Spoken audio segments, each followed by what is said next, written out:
7 simple practices which have helped me improve as an artist.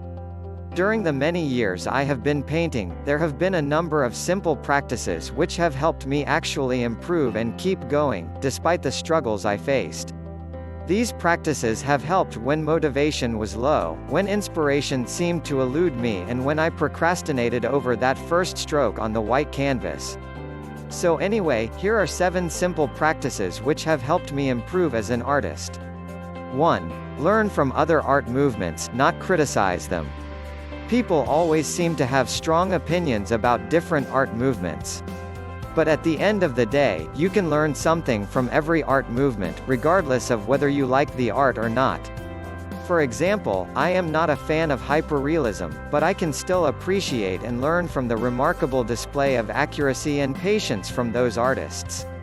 Instead of criticizing other art movements, see if you can learn something from them to benefit your own paintings.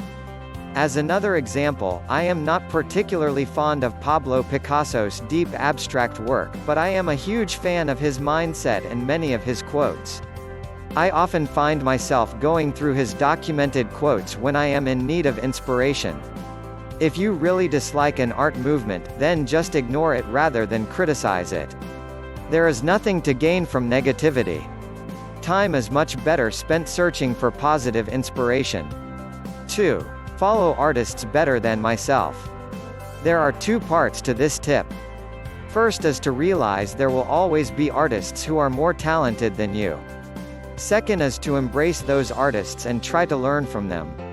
We live during a time when we can watch over the shoulders, via the internet or in live workshops, of some of the top artists in the world. Take advantage of that and surround yourself with those great artists who inspire you. Some artists you might want to follow are Xin Yao Sang, Jeremy Mann, Jeremy Lipking, Ken Knight, Tibor Nagy. 3. Do something every day. Put simply, doing something every single day adds up to something big.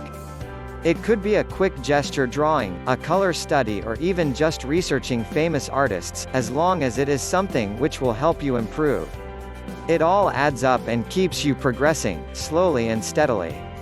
The alternative is waiting for the perfect time to set up your studio and create something really special.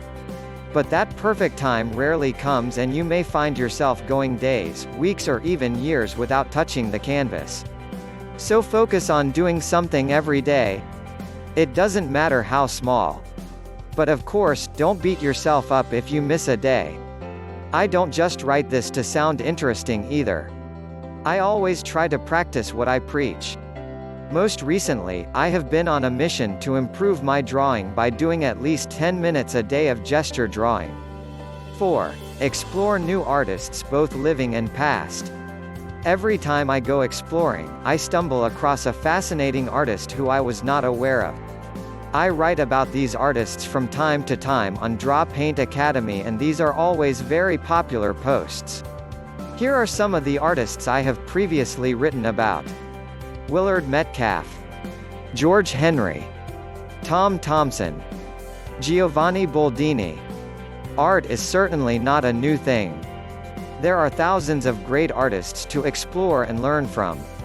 I suggest if you are ever lacking painting inspiration that you go to WikiArt or some other artist directory and just explore artists of different periods. It can be both fascinating and humbling to come across so many great artists you have never heard about before. 5. Limit social media. I find social media to be a double-edged sword. On one hand, you have platforms which allow you to connect with people all over the world. But on the other hand, those platforms can be incredibly distracting and often damaging to your self-moral. You see these amazing artists from all over the world and you may start to compare yourself to them. But you do not get to see what goes on behind the scenes, which is usually much less glamorous.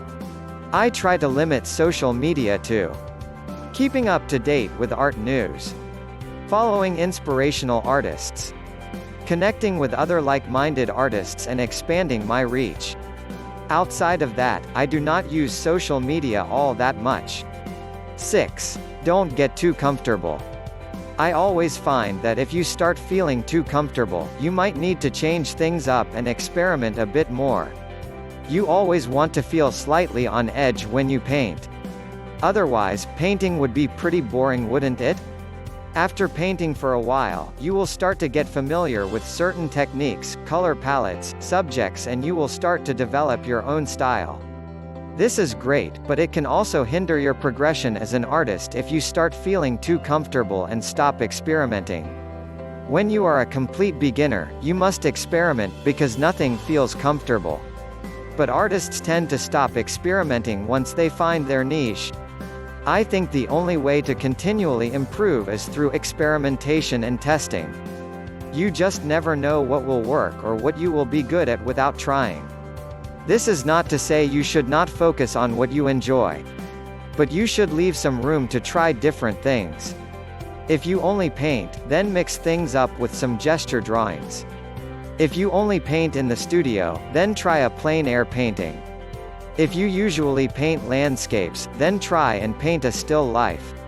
7. Sometimes quantity is better than quality. I am a firm believer that in order to become really proficient at something, you need to put in the numbers. So to get good at painting, you need to complete a significant number of paintings. Of course, not all of them will be masterpieces. But you will learn something from every painting. When you only paint large studio pieces, then you may find yourself always striving for perfection. This often leads to procrastination and a fear of making mistakes. When you paint for quantity over quality, you will achieve a few things.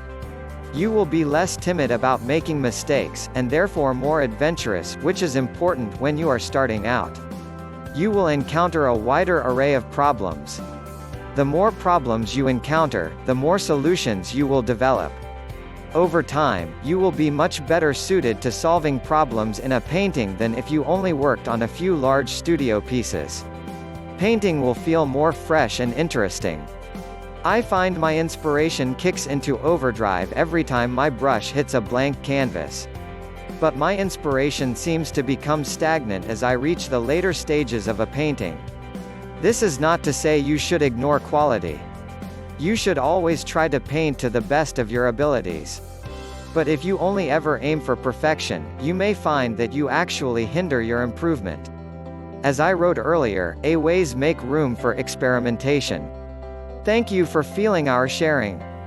You can make a picture for yourself as a souvenir, for your friends, relatives.